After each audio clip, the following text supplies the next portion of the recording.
May this video be the beacon that lights your way, offering insights and direction for your journey.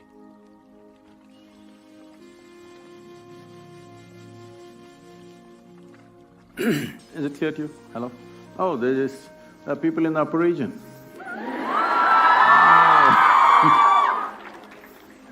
Can we light them up? I just can't see them. If there's no more extra lights, you got to light up yourself. Check. Well, this youth and truth, why this has been on my mind for a long time because it's almost a constant question in the last many years that I've been active. People come to me and say, Sadhguru, where were you when I was 20? If I had met you 25 years ago, I would have done this, I would have done that. You came just too late. This is like a constant wane, it's happening. So I thought we will step out and meet all those people who are below 25 years of age in this country. And that's why the youth and truth. What we call as youth or what we call as life, essentially is a certain combination of certain amount of energy and certain amount of time. Time is slipping away for all of us. You do something, it goes away, you do nothing, it goes away, if you sleep, it'll go, if you're awake, it'll go. Time is rolling away for all of us at the same pace. And time rolling away is not about the clock, it just means we are ticking off life till the final tick, okay? When we are young, we don't really understand this, that we are at the peak of our energy only in that time that we call as youth. When you're youthful, you will not understand this, you think you're going to be like this forever, but you will see as time goes by, energy levels are not the same. So when the energies are at their peak, the exuberance of youth, if it could be tempered with more clarity and balance, I think this energy could become something tremendous. If the necessary clarity and balance is not there, then the same energy could be disastrous both for the individual, the society, the nation and the world. So it's in this context we thought if we can bring some clarity and balance into the life of the youth in this country, and once this is over, the next phase is going to go international and we're going to reach out to students everywhere to bring some, at least a little more clarity and balance so that this exuberance of energy which is only at this phase of life will find fruit, will find fruitful expression in one's life, doesn't go waste and doesn't turn against ourselves. For most human beings, they don't need enemies, they're just doing great. Please. Namaskaram, Sadhguru. It's an absolute privilege to have you among us today. Our girls are super excited, as you can see. They were excited when Ranveer Singh came, I saw, not… It's an absolute joy to have you among us today. Before we begin, I will quickly introduce the panel to you. This is Kajal Hamjad, this is Anjali Chandrana, and I will be your moderator for today, Anisha Koshi. So we can begin with the first question. So we've had an array, a plethora of questions come in from the entire student body. Teachers too wanted to sneak in a couple of questions now and then. But most of these questions have come in from our active student body, either through social media or otherwise, as personal formats as well. So the questions are representative of the mass. It's not an individual question that we will be asking. Yeah, and the… A question doesn't need so much explanation. So let's dive right in. So Kajal has the first question. So I think the first question as such is something that happened in recent time. So I'm pretty sure everyone knows about Section 377 being decriminalized. Yeah. And I think most of the youth, everyone, me, I think most of us would have gone back home. We're very happy about this. And we talked to our parents and people from the, older generation, right? So this is something that I do with my parents on a regular basis. We sit and we discuss a lot of topics. So this is something that happened to me and something that I've heard from a lot of people as well. So when we discuss something like this with our older generation, they said, we are not going to debate with you as such. We're not going to impose our perspectives on you. But this is not accepted in our religion, right? So when I took a step back and I thought how difficult it would be for kids, for youth from the LGBT community to come out to their parents, and at the same time, when the parents pose this restriction that it is not accepted in our religion, how does a child and how does a parent deal with it? And sometimes a parent does cut off from their child as well.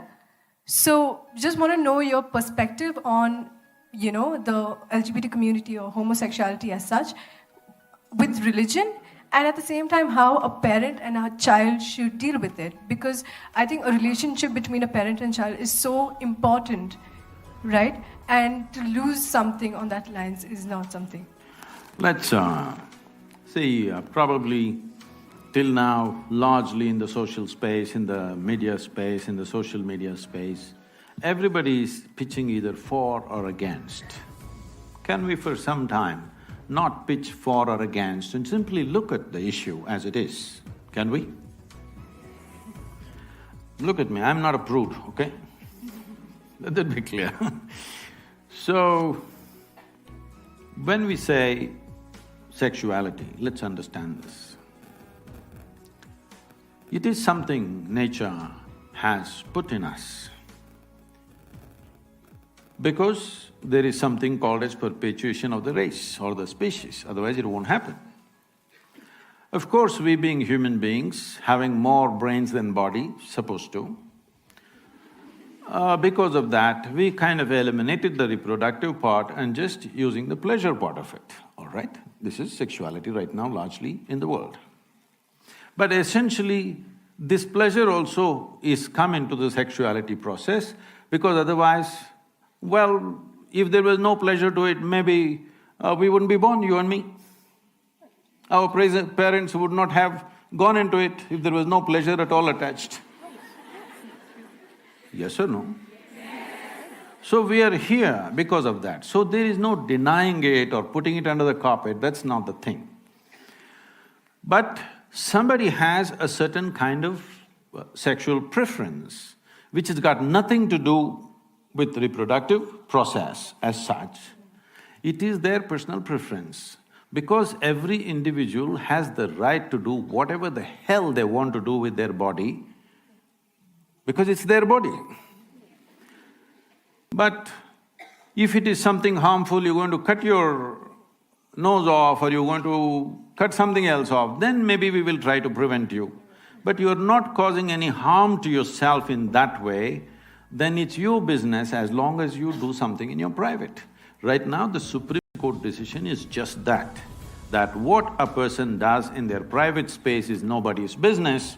Government need not enter people's bedrooms, that is the law, all right? And I think it's right.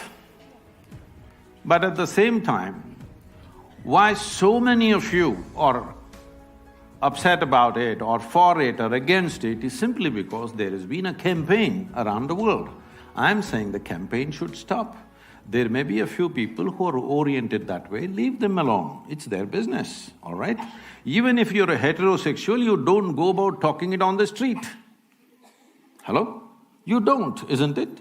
Because private matters must be handled that way unless you give some sanctity to this body. Please understand this.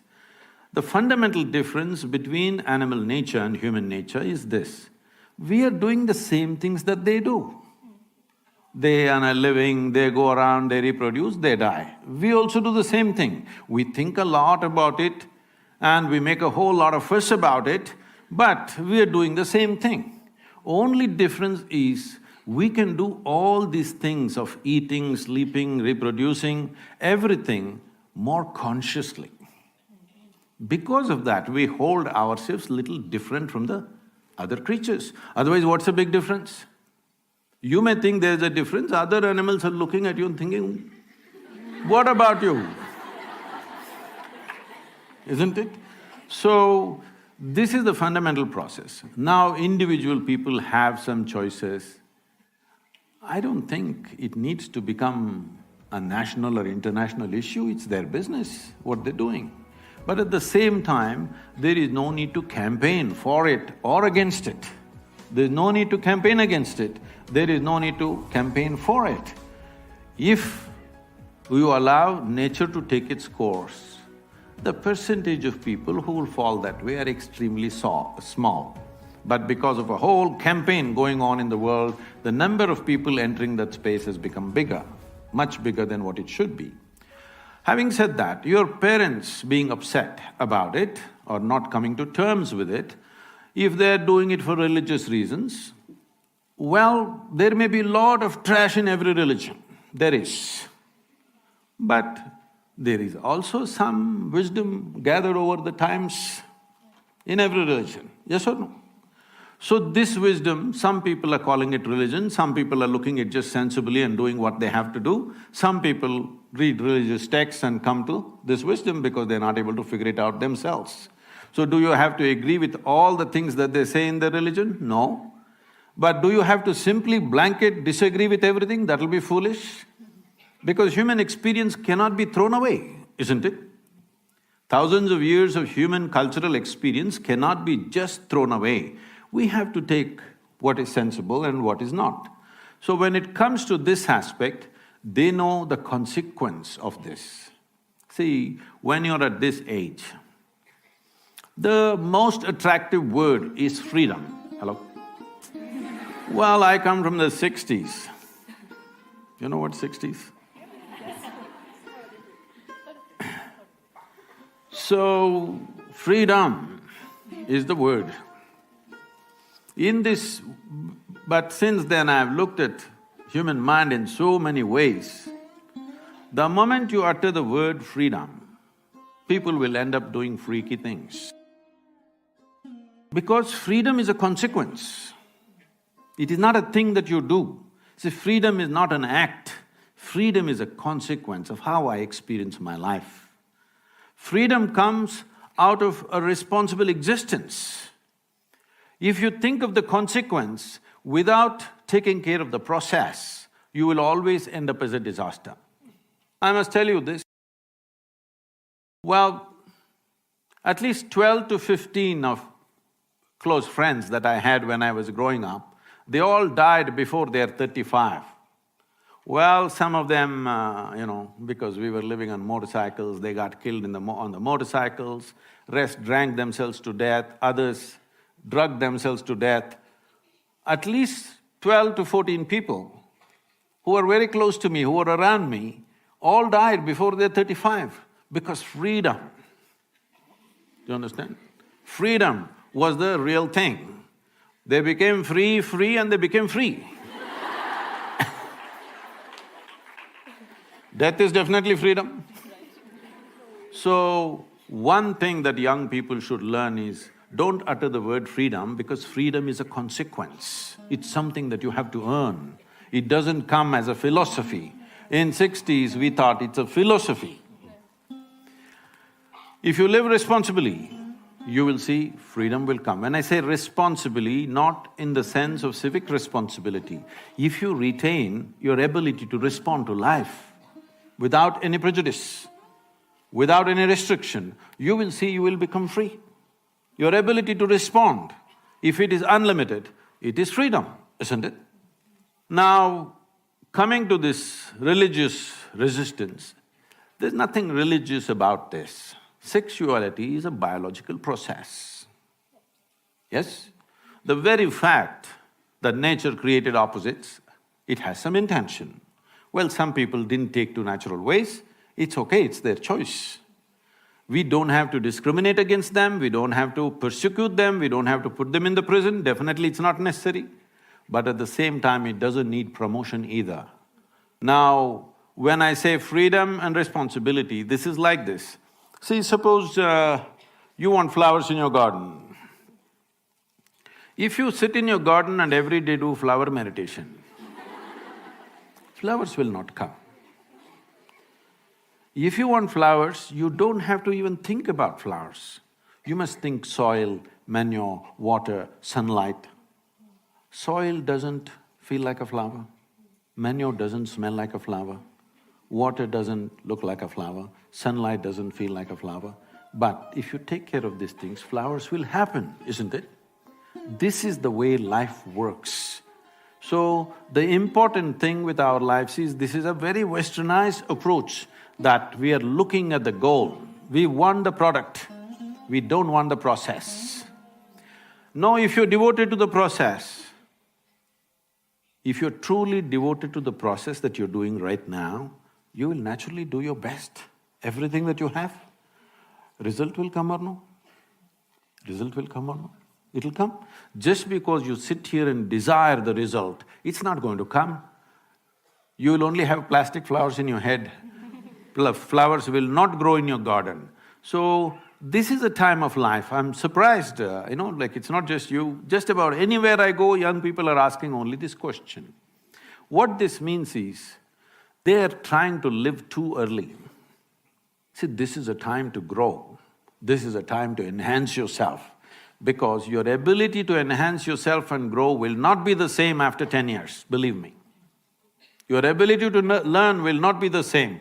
Your ability to grow physically, emotionally, intellectually and in consciousness will not be the same after 10 to 15 years' time. So this is a time to grow. When it's time to grow, if you try to live too much, some life you want to taste, but if you try to live too much, you will see your growth will be impeded and your life will be stunted in so many different ways. So it's very important young people focus on growth, because we are seeing this, like I've traveled across the United States, many of these universities. It brings tears to me when I see how it is. I'm glad, at least in India, most of the students are sober in the daytime. Really, I'm telling you, in top universities, daytime they're all gone. So we're becoming slaves of commerce. Because people have intentions to do their own thing, they're just enslaving the people, young people, because they want to sell their brand. Because it seems early age, if you get used to a certain kind of beer, that's what you're going to drink for the rest of your life. Yes, they have done research on this, universities have done researches on this, and they're supplying free beer in the school.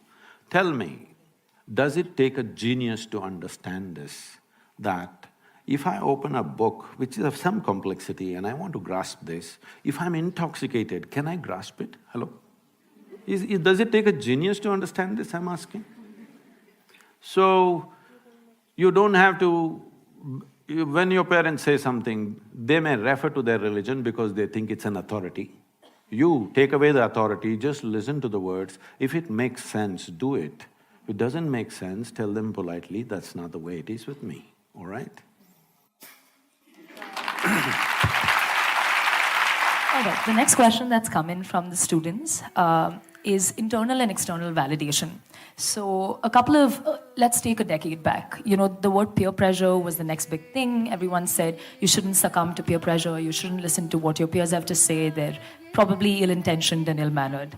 But we've reached a point where our peers don't have to say that to us anymore. It's internal validation. We do things to validate ourselves. And that's in some form or the other, way more dangerous than a peer telling us, because we can stop them. The voices in our head, we can't. So how do we sort of cope with internal validation? I think or the necessity for internal validation? I already said that most people don't need enemies. They're just doing great by themselves. Now, see, when you say you're a human being, also connected with the previous question also, because you're still not fully settled. When you say, I'm a human being, you have a body, you have an intellect, a bunch of thoughts and certain penetration of intellect, you have emotions, and you have a consciousness behind this. Suppose we were some other creature, let's say we were buffaloes, then body would be the most dominant thing in our life. Biology and body is the dominant thing. Mind, intellect. Not that it doesn't have, it has its own mind, but small. Emotions it has, but still not as big as the body. Consciousness it is not truly aware of. So essentially, body is the front end of a buffalo. What should be the front end of you among these four things? No, that's why it's a mess. Don't do guesswork, tell me. The mind. If you say the thought process, Yes. see, your thought is a consequence of the data that you have gathered, isn't it? In this many years, I will assume you're 18, okay, just for safety, for my safety. In this little bit of time that you have, from birth to now, whatever data you have gathered, permutations and combinations of that is what is coming out as thought process. Thought is not coming from somewhere else. Yes, only from the data. Do you believe you have all the data that is necessary to know the nature of your existence, the cosmos and the beginning and the end of everything? No. Whatever, if you have read the libraries of the world, still what you have is a minuscule. From this minuscule, you generate thoughts and you say, that should be the front end of your life. This is a European ailment. It's the Europeans who said thought is everything. You know Descartes is? You are not philosophy, right? What are you? Science, okay. Avid philosophy. Okay.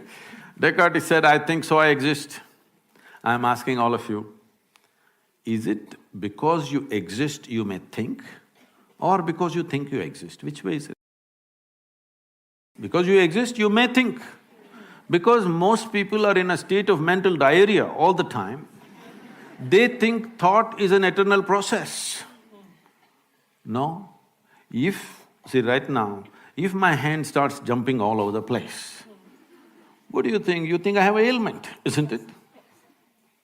So if your mind starts jumping all over the place, what should I think? You have an ailment. Only thing is, everybody is like you only. That's how everybody is. So it looks like normal. That's how it is in an asylum.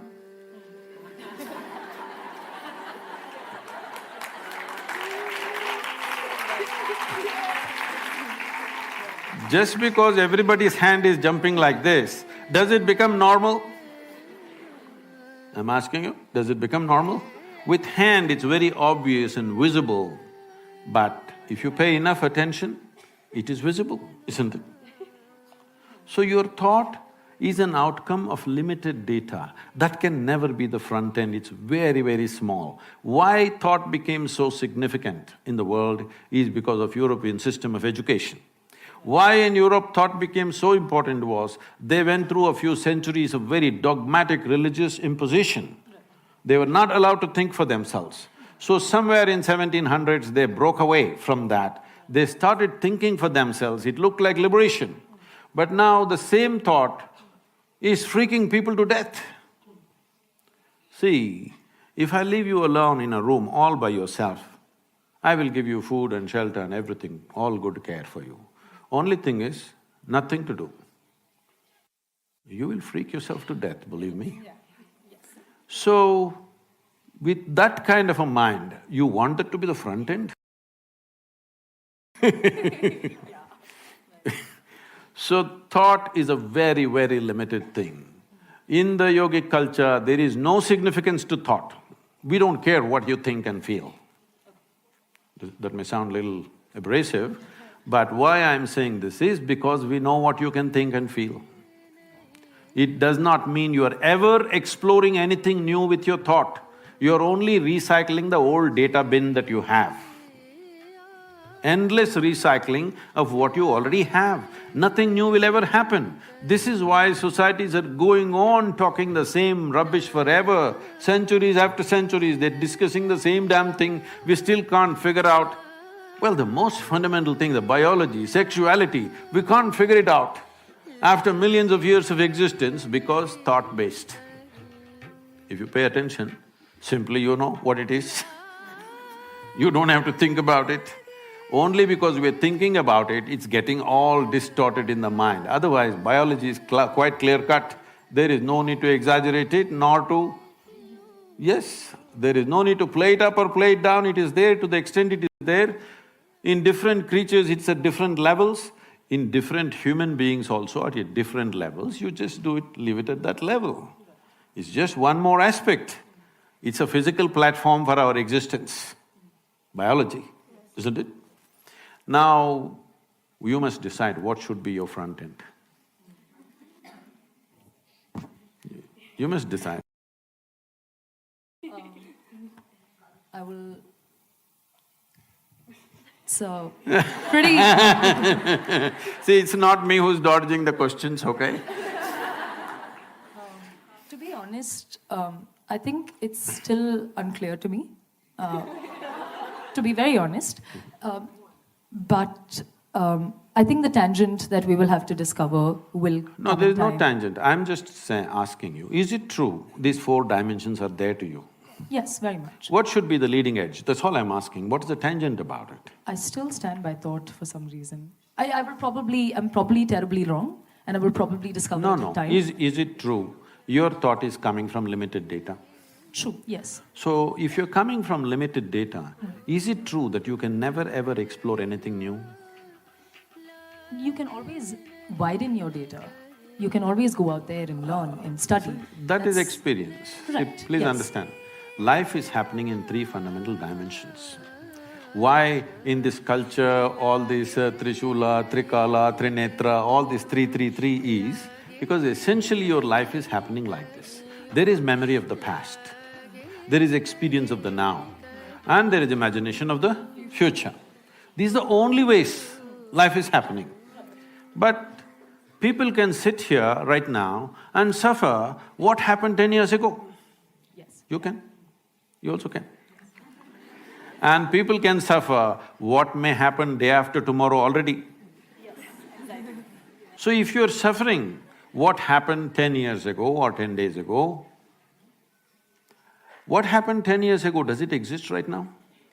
No. So you're suffering that which does not exist. Please, psychologist, please tell me, if somebody is suffering that which does not exist, what's the terminology for them? I'm like, you tell me. No, I'm only asking for technical terminology. If someone is suffering that which does not exist here, what is the term, psychiatric term?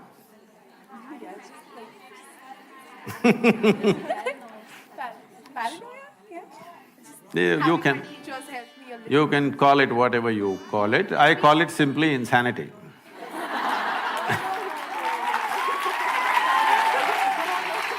No, that is a very strong word because it will not help your practice if you call people that. But the fact is, if I'm suffering something which is not here, it amounts to insanity or no? Yes. So if I am suffering what happened yesterday or what may happen day after tomorrow, I am suffering something which does not exist, isn't it? So essentially, there is… in this form of education, you have done no work as to how to manage the intellectual process. No work, simply it's going mad all the time.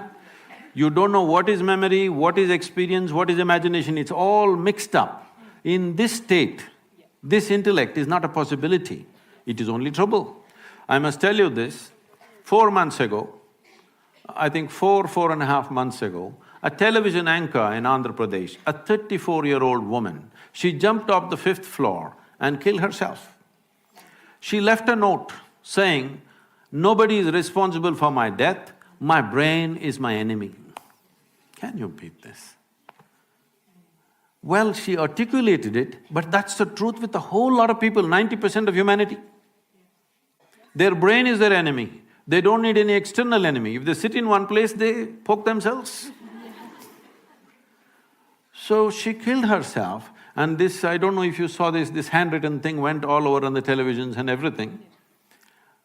Well, this brain, This brain is the most bloody precious thing that you have. It took millions of years to manufacture this brain of evolution. And today, it's become your enemy.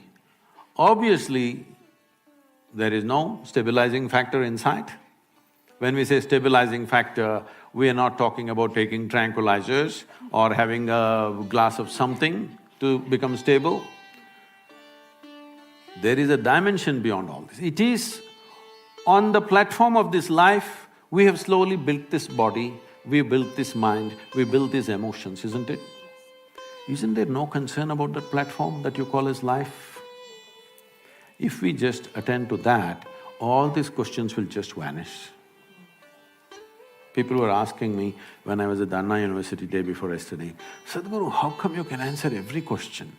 I said, because till now, nobody asked me a question that I myself did not ask to myself and to everybody around me.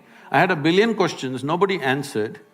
Then I realized, the questions are all coming from a wrong perspective. Because there is no profound experience of life. On the surface, with information that I have, I am manufacturing questions and questions hung like a dark cloud around me when I was young. So I said, till now nobody has asked a question that I myself did not raise. But why, if I raise the question, the next generation is raising the same damn question, that means we are not learning a thing from each other, isn't it? With all due respect, speaking of mental diarrhea and data bin, I'd like to talk about the education system and sorry. So, as students, at this point, I know this has been through ages and like all students feel a certain way about the education system, but there's a certain amount of anxiety that exists within us because we learn great things here. Okay, it's good for your future practice if everybody's anxious. That's there. That's there. Psychology helps. Yes. So we feel trapped because all the learning that we do here is beautiful. Like we sit, we attend classes, and it's really nice. But the concept of one standardized way of evaluating all students is something that seems really unfair in a certain way, and it sort of pulls us down because not everybody learns a certain way, not everybody has to be evaluated a certain way, but the system should work. So there's not this one solution to it. You just can't go, okay, you do this and then everything is fine. The students are happy and the teachers are happy. There's no one direct way to it. So how do you sort of approach this system that is trapping the creative minds of young, nice, sweet students? That's sweet you added to describe yourself. See, right now I'm involved in writing an education. In this world, good people are suffering more or bad people are suffering more? Good people are always suffering more. Yes? People who think they are good, they are simply a suffering. Isn't it so? Please look at this. Now, first of all, how did you become good? He's not okay, she's not okay, he's not okay, he's not okay, he's not okay, she's not okay. Compared to all these people, I am a good man. From where did you get the idea that you're good? Tell me. You have compared yourself with lots of people and you labeled everybody as bad. And now you feel good. Somebody who thinks he is very good, in his mind, nobody in the world is okay. The more good you think you are, nobody is okay for you. Is that so? Isn't it so? People who believe they are very good people, nobody wants to go anywhere near them because they're so good, no life can happen. Your goodness is only in comparison with something else, isn't it? Yes? And you establishing yourself as good and making all these people are totally wretched people, then I am a really good man, isn't it? Isn't it so? Good people won't get anywhere, either in this world or in the other world. Can you take a joke? Do you have good digestion? Hmm? Huh?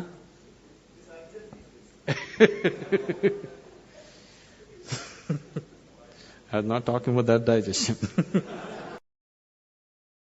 One day, in his previous life, Shankaran Pillai was a good man. After a brief illness, he died. Being a good man, he naturally went to heaven.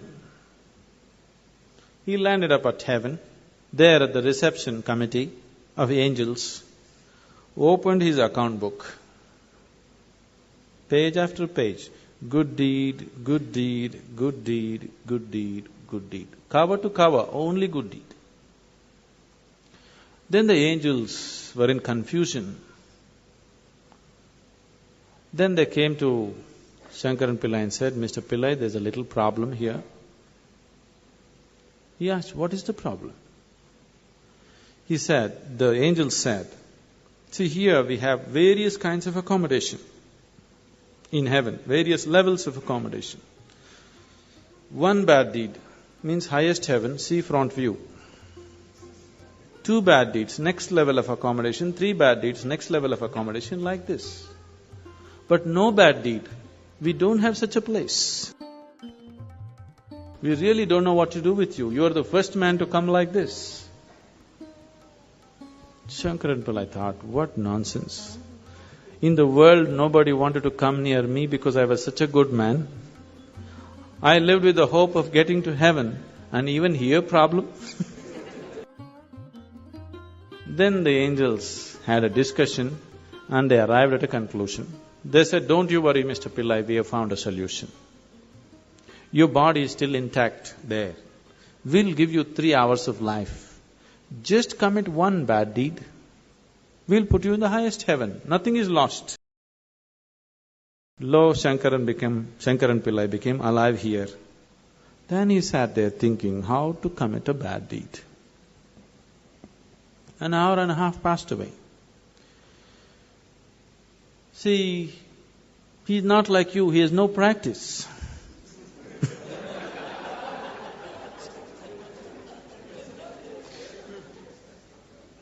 After an hour and a half, he remembered, in the neighborhood, there is a woman who is well beyond her prime, who's been casting inviting glances at him. He being a good man, he never looked that way. Now he thought, okay, adultery is a bad deed. Because after all, he's going to do whatever he is going to do just to go to heaven. So he went looking for the woman. He went and knocked on her door. She came and opened the door. When she opened the door, Shankaran Pillai said, I want you. Why, Mr. Pillai, just yesterday evening they told me, you're on your deathbed, what is this? He said, it doesn't matter, I want you. He went in, nature took over, things happened between them. He doesn't want to die in her house. Time is running out, so he told her, I need to go. And he came to the door. The woman came to see him off, and she said, Mr. Pillai, do you know what a good deed you have done for me today? One more good deed. What to do? So good people will neither make it here nor there. It's not your goodness which liberates you. Your goodness is only in comparison with somebody else. Your goodness being in comparison with somebody else, it's not about goodness, it's a kind of sickness. It's just like, right now, people are going about like this. They are happy, they don't know what joy is. Their happiness is just that they have things that other people don't have. Isn't it? Now let's say, you are all very hungry, but my stomach is full, and I feel so happy that nobody has food, but at least I have something to eat. Is this happiness or sickness? Humanity is suffering from the sickness which is passing off as happiness for most people. Isn't it so? Levitation.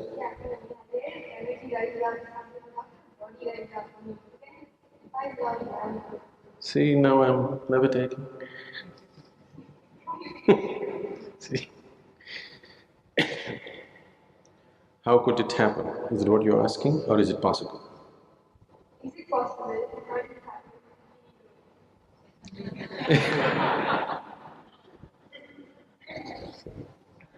See? Is it possible? It is possible. How does it happen? There are many ways, or there are certain ways through which you can become less and less available to gravity. There are certain practices, certain kriyas through which you become less available to gravity. Because of this, one may levitate, it's possible. Or when your kundalini raises with tremendous force, one may not levitate, but you can see one's body just taking off by itself and landing. It doesn't stay there, but it takes off and lands, takes off and lands. If you make a little effort, without any effort it's happening, but if you make a little effort, with little effort, when the energy is high, it happens. You must have heard of… you heard of Mayamma? The lady saint in Tamil Nadu, Mayamma, you heard of her? Nobody knew where she came from, but it looked like her features said that she must have been a Nepali. But she never spoke. She was in Kanyakumari, the very tip of southern India. Her friends were always dogs. She had a whole band of dogs behind her. She was so involved with these dogs that she would steal food from hotels. You know, in the small hotels they keep all these vadas and other things. She'll just go grab it and put it for her dogs. So many times people even physically handled her. People would beat her, throw stones at her, because she grabs food from everybody and gives it to the dogs. She never spoke.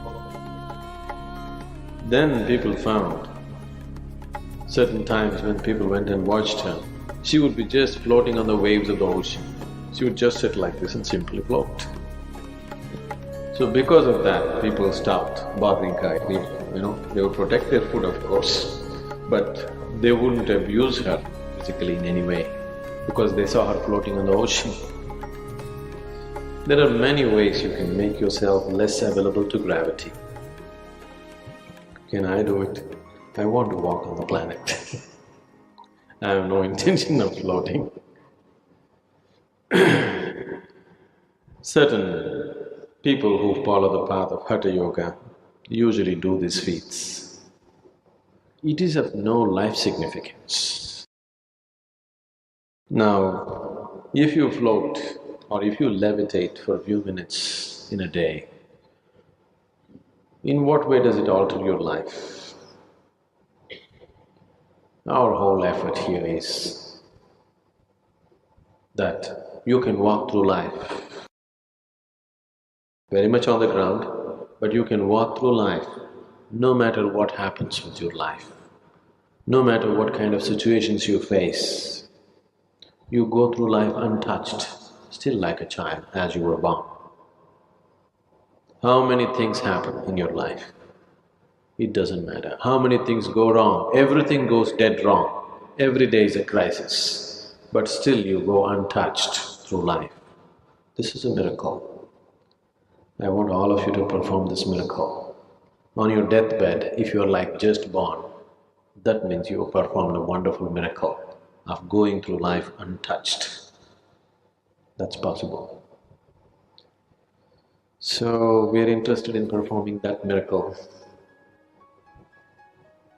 Floating in the air, walking upon the water, what will you do with it?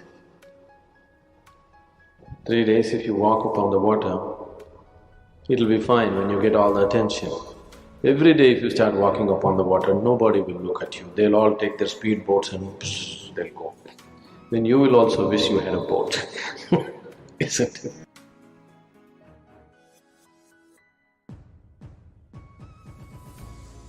Sadhguru, we have heard many stories of people who enter into a deep state of meditation and they forego basic human necessities like thirst and hunger for several months together.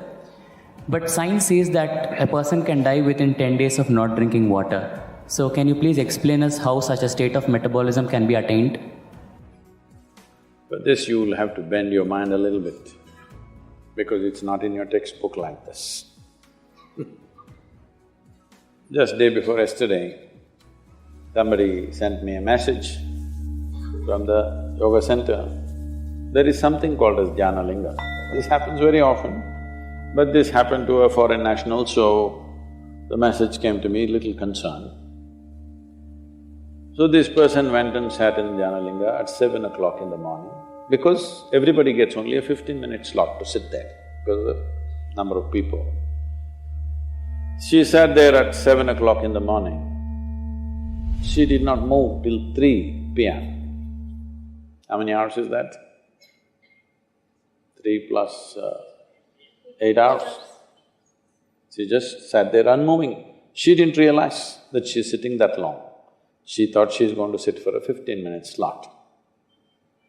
So they sent a message to me, Sadhguru, like this, she's not moved, should we disturb her? I said, leave her alone, it's okay. Like this it happens. Once it happened, I sat down, way back. I thought, this was new to me also at that time, I thought I'm going to… I sat there for 25–30 minutes. When I opened my eyes, a huge crowd in front of me in a village, garlands around my neck, they're all trying to pull my legs, in India, India being what it is. And the moment I open my eyes, somebody wants to know about his business, somebody wants to know when his daughters will get married, all kinds of things. Then I say, where did all you idiots come from? They say, you've been sitting here for 13 days.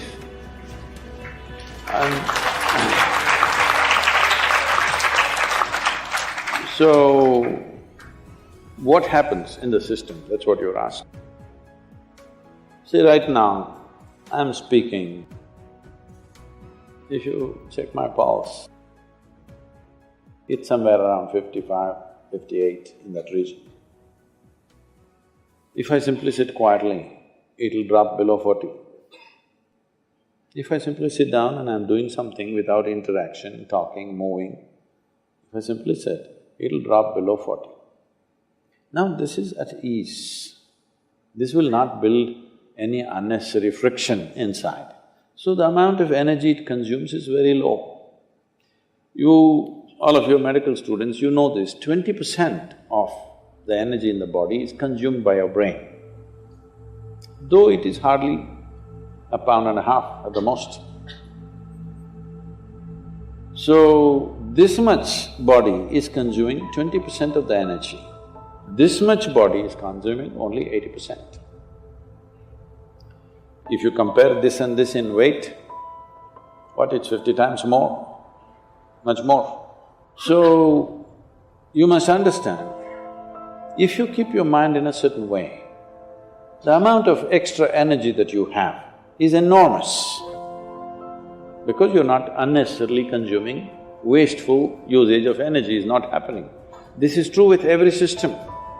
Whether it's a car, whether it's a machine, whether it's anything, how friction-free it is running, that much energy will come down, isn't it? Anything that's happening with big friction will consume enormous amount of energy. So physiologically, psychologically, energy-wise, if you bring friction-free function of your system, metabolism will drop and you will function very efficiently, because when you want to pitch it up, you have a whole range to pitch it up. When you want to lower it, it's there. Right now, the range that most people are carrying is very, very small. If you push them into activity, they will get totally tired out. If they have nothing to do, they will freak. If you have nothing to do, you freak, isn't it? So in this condition, it'll not go down. Now, everything that you consume is higher simply because you're at a higher RPM, that's all. Within 3 days we can teach you a simple form of meditation which will bring down your metabolism by approximately 24%. This is the highest drop that you can have in conscious states of meditativeness. If metabolism drops beyond that, you will not have any sense of body. If you sit here, you have no sense of body. It is from this that a yogi is sitting. See, if you sit down here, even if you don't have a watch, your legs, your back, your bottom, everything is keeping time, isn't it? Hello? You don't need a watch. If you sit here for 3 hours, you know you need to get up. Body knows. So, someone is sitting for hours or days because there is no sense of body. Why there is no sense of body is not only because of drop in metabolism, it is also the intensity of your energy which is not biological energy. Another dimension of energy is fully intense. Once it pervades the entire body, you have no sense of body. If I go into a program 10 hours, 12 hours, I am the only one continuously drinking water, but I am the only one who will not go to the restroom, I am the only one who will not take a break. Everybody, every 2 hours they take a break and come back. Simply because how identified you are with your physiological process determines these things to start with. But there is also sadhana, there is also certain work to be done with your system. So everybody may not be willing to do that level of sadhana, but everybody must do some sadhana. Something so that what you wish to do, you can do effectively. Whatever it is in your life you wish to do, you must be able to do it as well as you can. What the hell you do is not my concern, but whatever the hell you're doing, you must do it well, isn't it? Hello? You must do it well. That's very important for a human being, that we must do it well. So for this, it's very, very important that your own body and your own mind is not an impediment. Your own body and your own mind doesn't trip you all the time. There must be platforms on which you stand. Right now, people have sunk into it. See, this is a platform, it's good. Suppose it lets you sink into it, it's not a good place to sit and talk, isn't it? It's holding us up, so it's nice. Your body, your mind should hold you up all the time. If that happens, your dependence on the outside will come down. And also, water is not always consumed through the mouth. Body consumes water in so many ways. If you activate the system in a certain way, it consumes energy. See, right now you're eating food, drinking water, breathing air, everything for what? To generate energy. But science has clearly proved to you there's enough energy everywhere. So if you're able to take in energy as it is, if you're able to imbibe energy, how is this possible? The word yoga means just this. The word yoga means you're beginning to obliterate the boundaries of your individuality. Right now, this is me, that's you, 100% clear, isn't it? Why? Because you think this body is me, that body is you. This is a clear boundary. My body and your body has a clear boundary. My mind and your mind also largely has a boundary. Here and there we may overlap a little bit. But there is no such thing as my life and your life. Have you ever blown soap bubbles, or were you a serious boy even when you were in school? No. Did you blow soap bubbles? Let's say we sit here and blow soap bubbles. You got this big bubble, I got that big bubble. Now I say, this is my bubble, that little one is yours, this is my bubble. Oop, it went. Now I don't say, this is my air, that is your air. Life is just like this. This is a living cosmos. You captured some, I captured some. How much you capture will determine the significance and the quality of your existence. I want you to understand this clearly. How much of life have you captured will determine this. You may have a big brain, you may have a huge intellect, you may have a lot of knowledge, but you will not still live a significant life. Only if you capture a lot of life, if you're a big bubble, then it's significant. If you have a big body, other people may look at you and say, he's very big, but within you, that'll not be the experience. If you have a big brain, people think, oh, he is very smart, but within you, you will not have a significant life. Only if you capture a huge amount of life within you, then if you sit here, simply if you sit here also, it's too fantastic. When it's like that, whether you open your eyes, close your eyes, whether you do something, you don't do something, it doesn't really make a difference to you. Only then you will live in the world as not being a vested interest, because what you do and do not do, what happens to you and does not happen to you, does not determine the quality of your life. That is when we can really trust you, isn't it? Otherwise we don't know why you're doing the surgery. I mean, these question marks have come, isn't it? Can I tell you a joke? A man went for a surgery, he needed a surgery, so he went to the doctor. Doctor said, this is in United States, so doctor said it'll cost you $36,000. Then he said, doctor, I cannot pay that, I don't have insurance. Then doctor said, don't worry, you pay $3,000 per month. The patient said, but that looks like a car payment, you know, installment to buy a car. The doctor smiled and said, yes, I am buying a car.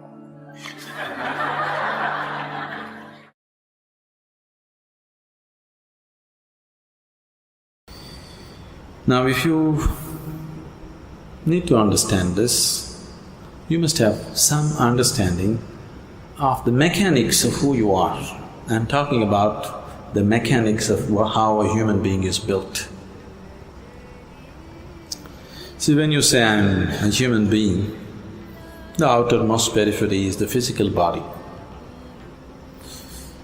In yoga, we look at everything as body because it is easier for you to understand that way. So we see the body as 5 dimensions or 5 sheets. Physical body is known as Annamaya Kosha. Annamaya Kosha means… Anna means the food. This is food body. Next one is called Manomaya Kosha, that means it's the mental body. The third one is called Pranamaya Kosha, which means the energy body. Physical body, mental body, energy body. All these 3 dimensions are physical. They are physical existence. Physical body is very gross, mental body is subtler, energy body is even subtler, but all these 3 are physical. It's just like the light bulb is physical, you can see that. The electricity behind also is physical, isn't it? The wire that connects is also physical, the electrons that flow through the wire also are physical existence. So similarly, physical body, mental body, pranic body, all are physical dimensions of life. This physical dimension of life, both in all these 3 dimensions, carries the imprints of karma. On the body it is imprinted, on the mind it's imprinted, and on the energy it's imprinted. This karmic imprints or the karmic structure is what holds it together. Karma is the cement which holds you to the physical body. Karma is the bondage, at the same time it's only because of karmic stuff you can hold on to the body and be here. This is where spirituality seems to be difficult, because if you try to take it away, it doesn't work. If you try to add, it doesn't work. You need to be just there. If you're just there, it's a moment. Now, the next 2 dimensions are called Vijnanamaya Kosha and Anandamaya Kosha. Vijnanamaya Kosha is non-physical but related to the physical. It is like a transient state. Anandamaya kosha is completely non-physical. So, Vijnanamaya kosha and Anandamaya kosha means it's the bliss body. There is a bliss body inside which is 100% non-physical. It has no form of its own. Only if the energy body, the mental body and the physical body are in shape, it can hold the bliss body in shape. If these things are taken away, the bliss body will just become a part of the cosmos. So whatever you are referring to as Atman or the soul is a fiction actually. In the sense, people are describing a certain limitation of the non-physical as a soul. But the body for the soul is still your karma. If the karmic structure is completely dismantled, there is no soul, everything merges into everything else. What is referred to as Mahasamadhi or Mahaparinirvana is just this, that you slowly understand where the keys are and dismantle the karmic structure so that you become truly no more. When somebody dies, we say, this person is no more. That's not true. That person is no more the way you know them, but they still very much exist. Now if you dismantle the karmic structure 100%, now you merge with the existence. This is what is referred to as mukti, mahasamadhi. In Hindu tradition it is referred to as mukti. In yogic tradition it is referred to as mahasamadhi. In the Buddhist way it is called as mahaparinirvana. Generally in English we are saying liberation. Liberation means becoming free from the very process of life and birth and death. Liberation means becoming free from the basic structures of body and mind. And for all this, the karmic structure is the strings which hold these things together. So when a person dies, obviously the physical body is something that you borrowed from the earth. This body is just earth, isn't it? You understand? This physical body is just a piece of earth which is right now prancing around like this. But you have to pay it back, atom to atom, no interest though. But you have to pay back every atom. You won't be allowed to carry a single atom from this planet. Nobody has managed it.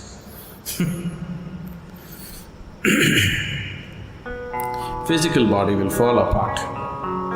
The mental body and the pranic body, depending upon the strength of your karma, goes on.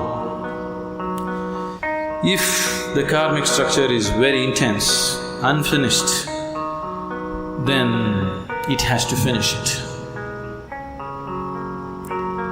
If the karma has become weak because it has run its course, then it very easily finds another body. If it has to find another body, the intensity of the structure should come down, it should become passive.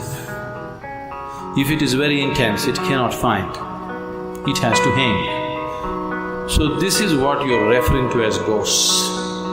Somebody is dead, his karmic structure is still intense because it's not over. Now he needs much more time to find another body, he still exists. And the more intense his karmic structure is, the more visible he becomes or more experientially available to people. There are innumerable such beings all around you, whether you know it or you don't know it. But most of them you won't feel because their karma is dissipated. They're just waiting for more dissipation before they find another body. But if their karma is very intense, this is why they told you in the tradition, if somebody dies unnaturally, either by accident or suicide or some other way, they will become ghosts. It is not so, everybody becomes. It is just that they are more experienceable. They are more available to your experience because they have more intense karmic structures. So you people may experience them little more than other beings who die of old age. If one completes his allotted karma for that life, he will die just like that, without disease, without accident, without any injury. When one dies simply like that, that person may find another body within hours. This is why in this tradition always they said, if one completes his life and dies peacefully, it's the best way to die because he need not hang around. Immediately, it goes on. Now when you walk the spiritual path, the ultimate goal for every spiritual seeker is, he wants to break this whole process.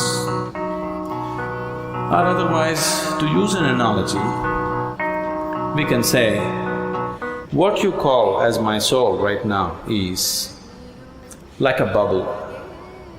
The outer periphery of the bubble is your karmic structure.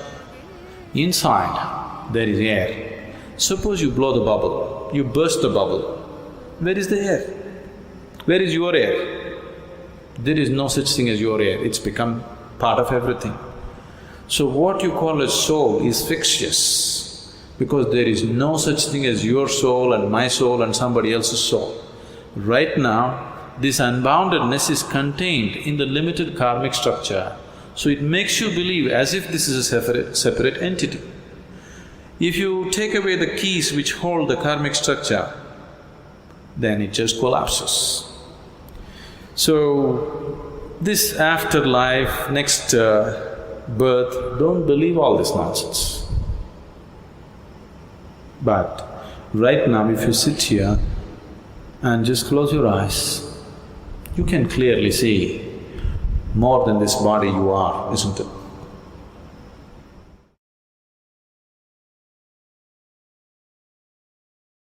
Thank you for watching. Don't forget to subscribe to not miss any new content and invite your friends to join us on this learning adventure.